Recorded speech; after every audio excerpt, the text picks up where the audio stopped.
дело, има възмездие. Господ дава възмездие за него.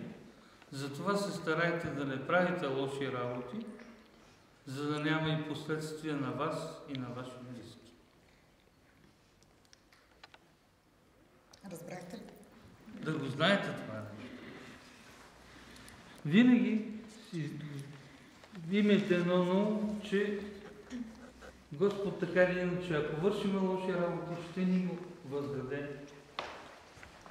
И винаги ще ни награди, ако вършим добри работи. Вие всички имате ли имена? Аз да. А знаете ли за светците, Да. на които сте кръстили? Значи, А идвате ли на празниците в църквата? Не. На Велик ден и на Рождество Христово, там и на Богословие. Значи от сега нататък минавайте през читалищата и идваме на имените ни. Аз открием, че ще ви разбера. Всеки един ден от годината носи името на някакъв светия или някакъв мъченик, който е загинал за вярата Божия, бил е разпънат на кръст или посечен, или по някакъв начин е бил умъртвен. Защо? За това, че е вярвал. И ако някой от вас се сети да си вземе календарче, където и да отвори, на която и дата да отвори, ще прочете кой мъченик в този ден се чества неговата памет. Тогава ще знаете и кога е храмовия светия, и кога е вашия имен ден, защото вашето име е дадено е взето от някой светия, който е мъченик за тази Христова вяра.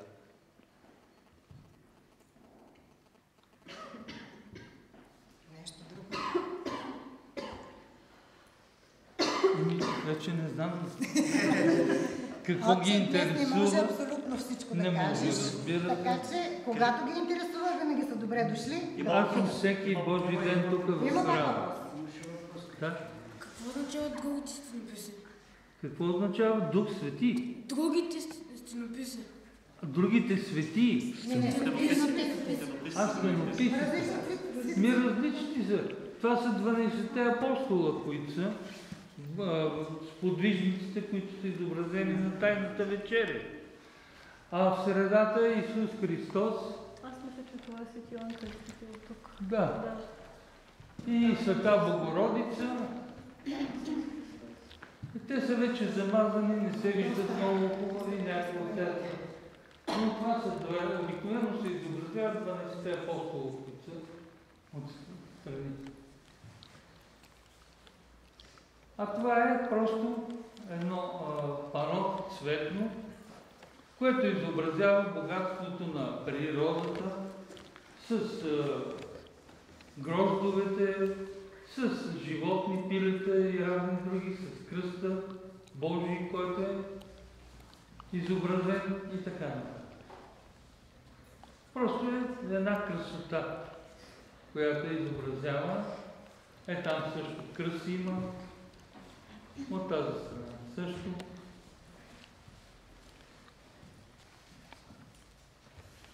Това е храм, винаги всички храмове, източно православни, с посока изток-запад. Като олтара винаги сочи на изток, а вратата, през която се влиза, е от запад.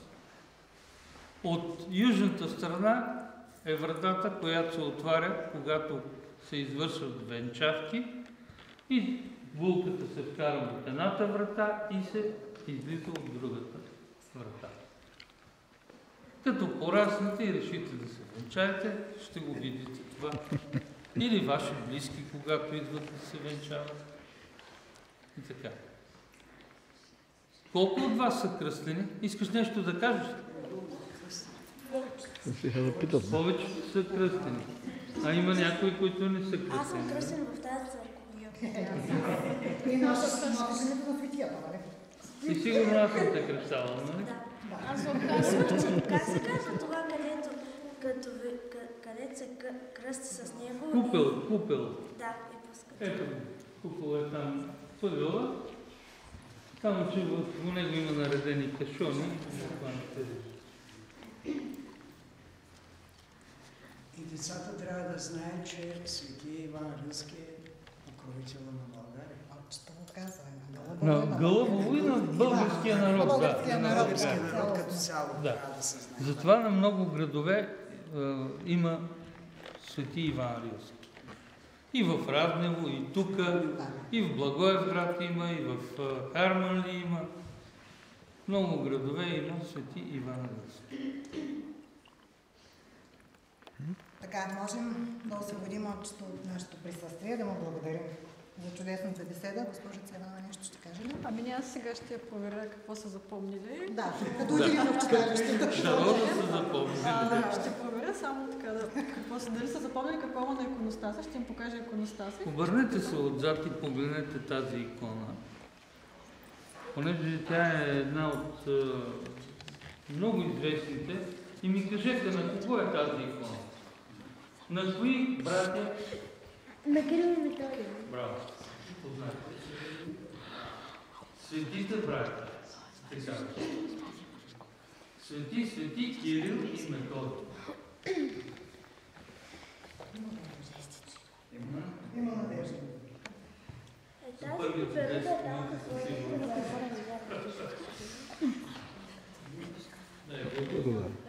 Это абсолютно.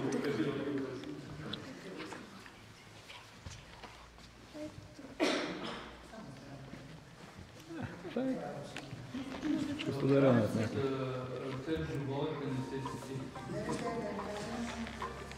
Сте го научили по-католически да се кръстите, но християнството е в името на Отца и Сина и Светия Дух.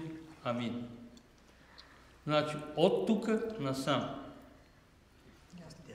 От дясно наляво. Докато католиците във филмите, обърнете внимание, те са от ляво надясно.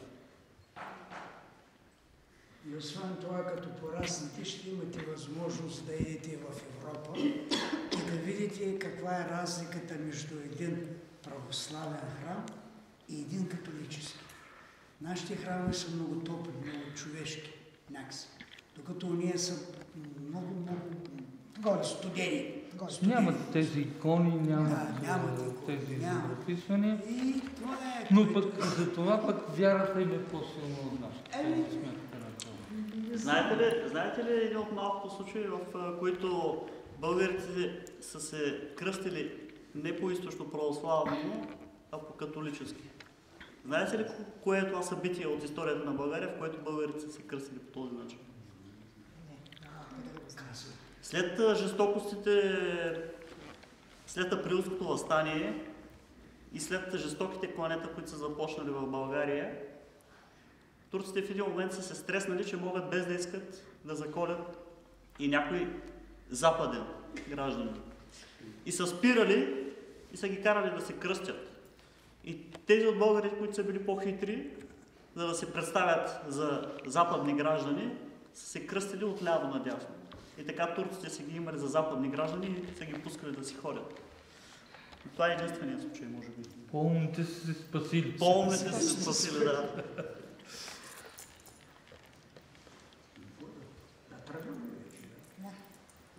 Вие ще кажете. Да, мисля, че това, което казахте, беше много, много хубаво и трябва. Нека Божията благодат бъде над всички вас. Амин. Амин. Благодаря да кажеш.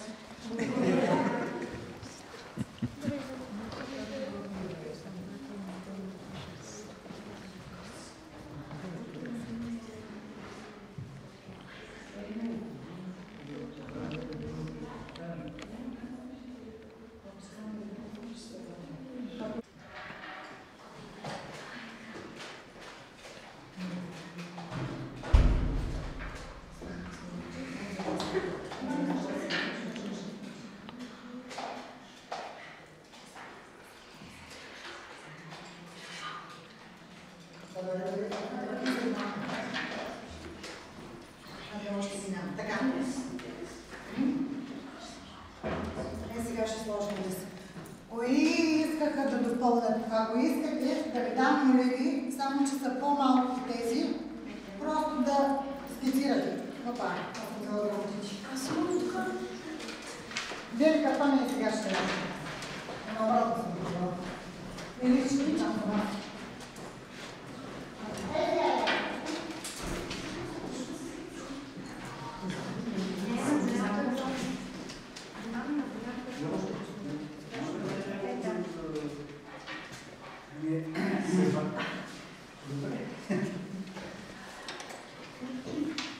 Аз по-добре бих искал да дойда да им кажа за някои неща, защото тая година е 140 години от боевете в Стара Загора, за руската освободителна война, за един герой, който понеделник имаше много интересно предаване от на американската телевизия, но конкретно направиха за един от апостолите на четвъртия революционен окръг, подапостол Георги Великовски. Не знаете, че главният апостол е поне от Бога. Впоследствие става така, че Георги Великовски поема ръководството и много му интересна съдбата и много добре го бяха разказали там. Едно младо момиче, веднокласничка от Пловдив, която взима участие в възстановките на... Има такава организация, която се нарича Традиция. Те се обличат в униформи, опалченските, руските, възстановяват боена шипка, в Стара Загора също. И в Преслав скоро имаше навсякъде, където е имало битки, те ги възстановяват. Но сега ние сме се събрали по един такъв повод. Нашата фундация е Етносвят България, обединяваща 9 етноса. Нашата цел е да съберем представителите на етноси и да докажем, че можем да живеем заедно и че трябва да живеем заедно на територията на България, както сме живяли и предните години. И затова решихме, че трябва да почнем една инициатива, която се нарича рисуване на икони. Така сме си я кръстили съвсем популярно. И тая инициатива, в която вие днес ще вземете участие, вие сте фактически втората група, която първата група беше в село Зетио, втората е при вас. И сега нашата добра приятелка Зори Тур ще ви покаже как се рисува една икона и ще ви поканим в събота на 25-ти да дойдете в Музея на религиите в Стара Загора, където ще се срещнете с деца, при които също сме направили този урок, така да се каже, по иконопис. И ще видите Стара Загора, например, картинната галерия, музея, библиотеката, който не е ходил. Има хора и от Стара Загора, дето не са влизали в библиотеката, така че вие ще имате възможност да видите. И освен това в картинната галерия ще имате възможност да видите едни много стари икони, които се съхраняват в нашата картинна галерия. И една от най-старите е рисувана от Георги Данчов, зоограф на Черпани, който е нарисувал най-точния портрет на апостола, защото е бил постоянно с него. Много са интересни нещата от нашата история. Трябва историята да си я знаеме, защото знаейки си нашата история, ще можем спокойно да им кажем на уния хора, които едва ли не разчитат за аборигени, да им кажем, че нашата история е толкова много и толкова е голяма, че просто ние самите не можем да се носим. Толкова е голяма нашата история. И затова не гледайте само филмчетата, там взимайте книжката и четете. А пък и много не са надържайте на тъй наречения Чичко Гугъл, защото там нещата не са съвсем такива, каквито трябва да са. Четете меморална литература. изобщо четете, това е много важно. Защото срамно е 3-ти клас, 4-ти клас, 5-ти клас да не знаят да четат. Това е страшно. Това е вече страшно. Така че аз се надявам, че тук няма такива хора. Да не ме изпитвам сега. Няма. Не знаете нещо. Няма. Определено, защото Гълъбово е Гълъбово. Много хубав край и това е, че вие сте потомци наистина на добри българи. Благодаря ви. И ние ви благодарим. И сега Господин Вълков, между другото, ми взе функцията, но това няма значение. Може мен добре дошли на всички. Много добре. Да ви представя вашият обучител най-напред. Госпожица Зорница Иванова, която ще ви помогне да усъвършенствате техниката за изписването на иконите. Госпожица Иванова, заедно с нея и с нашия гост от Регионалната библиотека Захария Княжевски, господин Гергинов, който е методиста, с господин Вълков, с госпожа Овчарова, вашата учителка, ще ви помогне да проведем този открит урок. Информационната беседа беше от общото. Много добре се получи. Да. Иконите, зографисване и символика. Това е моята урока. А това нашето ателие се води ателие по иконопис. Същото такова ателие по иконопис госпожица Иванова води при храм Света Троица, град Стара Загора. И имам така удоволствието да ви кажа, че на 25-ти на Благовещение сме поканени там, където също ще бъде проведен такъв открит урок. Пак ще има ваши връстници от второ основно училище, ще ги заведа, отпуснати автобуса, благодарение на община Гълъбово. Ще присъстваме в Музея на религиите на същия такъв открит урок.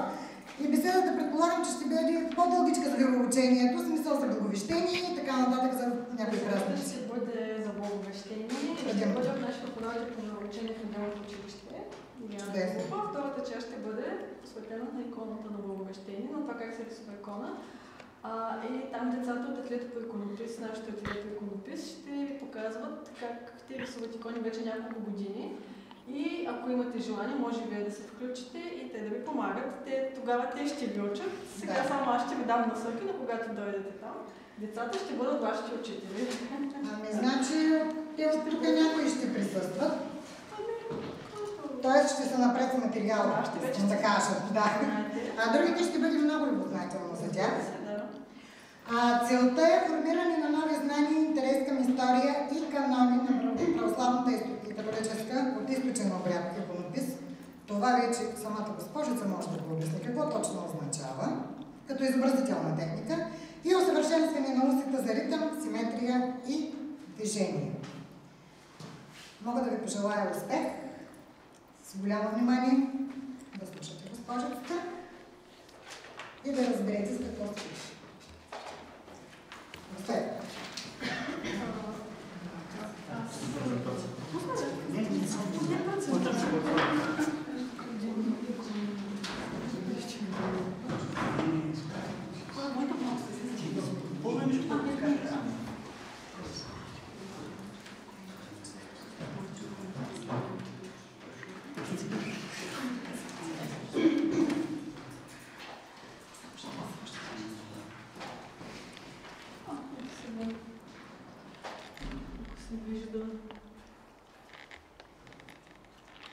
Довършим, така че това ще бъде само началото на месечния урок. Ако така нагласим, така че да може да се виждат хубаво, ще си припомня това, което видяхме в църквата и това, което виждаме на иконостаса. Разбира се, само с няколко изречения, и въпроси, на които вие ще отговорите. Ако сте запомнили, както и ще видим изображения на различни светци, които може да се опитате и вие да разпознаете. Няма много да ви говоря, мисля днес повече да рисуваме. Може да се обръщате с мен на малко име Зори или госпожо, както ви харесва. За децата и за децата, които преподавам, и за вас съм един приятел, който така ще ви научи малко на нещо ново. Православната икона, това, което виждаме в храма, в православния храм, изключително много се различава от това, което виждаме както господин Вълков каза, в католическия храм, и както това, което виждаме в много картини, които изобразяват сюжети от библейски сюжети, светци. Православната икона е изображение, което ни кара да харесваме образа или да виждаме колко е красив, да ни създава едно молитвено състояние, което се постига, разбира се, и чрез техниката на изпълнение на иконата, и чрез материалите, които използваме. Техниката работим със светлината. Светлината е това нещо, което ние изобразяваме в иконата. Светлината на преображението на Исус Христос. Но докато стигнем до там, имаме много работа. Така че започваме с рисуването. Първото нещо, което един иконограф или иконописец, и двете думи са правилни, прави, преди да започне да изписва икона, е да каже молитва. Много от вас може би са чували молитвата Отче наш, но аз не съм подготвила една по-интересна молитва. Молитвата на иконописеца. Тази молитва ни предписва един зограф от 17 век, който ни пише, ни дава ръководство писменно как да изписваме иконите, какво да рисуваме в стените на храма, каква техника да използваме, как се изобразяват различните светци, как да ги разпознаваме. Тоест, това е едни инструкции, които са насочени към хората, които рисуват икони. И нещо, което ни предписва, освен всичките тези технологични неща, предписва ни тази молитва, която още в началото на Еремия, така се наричат тези книги, в които получаваме тази информация. И сега ще ви дам по една молитвичка и ще ви моля заедно да я кажем, преди да започнем нашата работа, защото трябва все пак да измолим едно благословение, което да запазим нашата работа.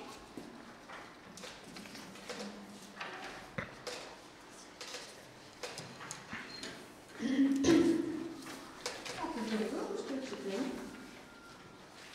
Винаги, когато решите да рисувате, можете много да си я прочетете или пък да си намерите един по-кратък начин, който да се помогне.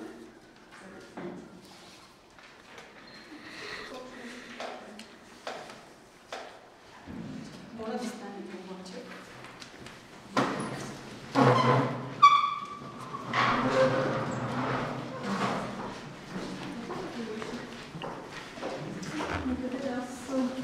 Такова не мога да се ориентирам къде е изтока.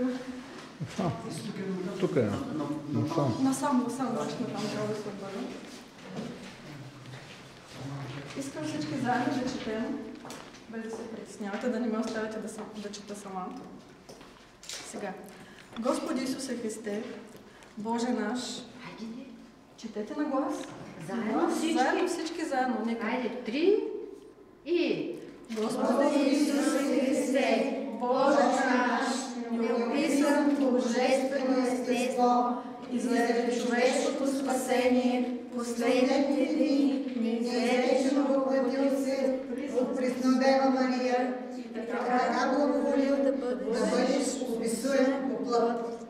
Ти благослови основа на своя пречист лик на светия Христос и с неговите хубавата на цара Гара, а баща го посвети, за да познае истинския Бог. Позор Святия Дух, ти внуши на Твоя апостол и евангелист Лука да изпише образа на Твоята пречиста майка с Теб като младенец, в обятията си и благославяща така. Благодатта на родилия си от мен и моята милост да бъдат с тази икона заради мен. Сам владик Боже Русин, просвети и възми душата, сърцето и ума и насочи ръцете на Твоя раб. Сега всеки от вас си казва името. Твоята рабина Ваня Колева. Всеки от вас си казва Само малкото име. само малкото име. Твоят раб Така. За изрядно Твоето изобразяване, щените лица и събития, за Твоя слава, за украса и благолепие на Твоята света църква и за опрощение на греховете на всички, които духовно се покланят на светите икони и благоговейно ги целуват, като отнасят от почитането към първообраза. Избави иконописците от всяко дяволско нападение, за да призотяват Твоите заповеди. Помоли градино на Пресвета Богородица, на всички лука и на всички светия. Амин. Амин. Прекрасните са. Так, тук, че ги забрави. Така. Становището на време. Аз само ще ви покажа. Знаете ли кой е първият иконописец? Този, който беше Сядайте вече.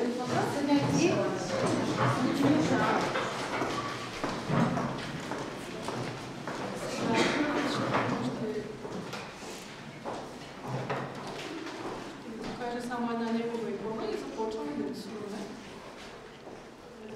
Ще се вижда. Виждате ли малко това е Свети Лука, който рисува образът на Света Богородица. Разбира се, ние смятаме, че образът, начинът, по който е изобразил е правдив, защото той е виждал живо Света Богородица. Така че това е първият иконограф.